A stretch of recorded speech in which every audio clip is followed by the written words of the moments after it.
पुराने और वीरान हिस्से में, जहाँ टूटे फूटे मकान अब खंडहर बन चुके थे, रिया अपनी पुरानी चीजें इकट्ठा करने के शौक के चलते वहां पहुंच गई। चारों ओर अजीब सन्नाटा था, जैसे ये जगह बरसों से यूं ही पड़ी हो। हल्की ठंडी हवा बह रही थी और दूर किसी दरवाजे के अपने आप चरमराने की आवाज आई।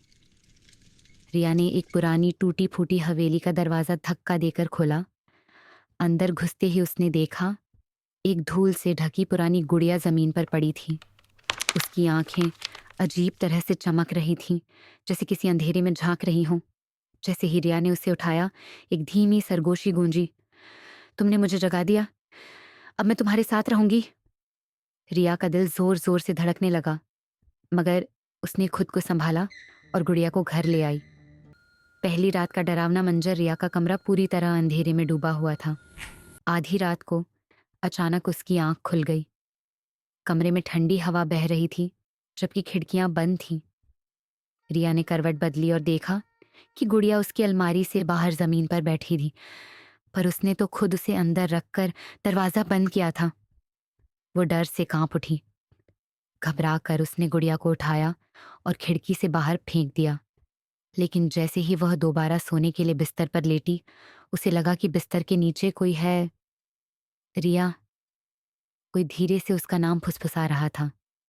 अगली सुबह जब रिया उठी तो उसने देखा कि कमरे की दीवारों पर लाल रंग के अजीब निशान बने हुए थे। दरवाजे पर छोटे छोटे खून से सने पैरों के निशान थे, जो कमरे के अंदर आ रहे थे। रिया की चीख निकल गई। वो दौड़ती हुई अपनी दादी के पास पहुंची और उन्हें सब कुछ बताया। दादी का चेहरा सफेद पड़ गया। ये गुड़िया किसी पीड़ित आत्मा से जुड़ी है, जिसे मुक्ति चाहिए। रिया को एहसास हुआ कि यह गुड़िया शायद बदला लेने नहीं बल्कि सच बताने आई है। रिया की बहादुरी और गुड़िया की मुक्ति। रिया ने हिम्मत जुटाई। रात हुई और गुड़िया फिर प्रकट हुई, लेकिन इस बार रिया ने डरने के बजाय गुड़िया से सीधे बात करने का फैसला किया। तुम कौन हो और तुम्हें क्या चाहिए? गुड़िया की आंखों से आंसू निकल आए।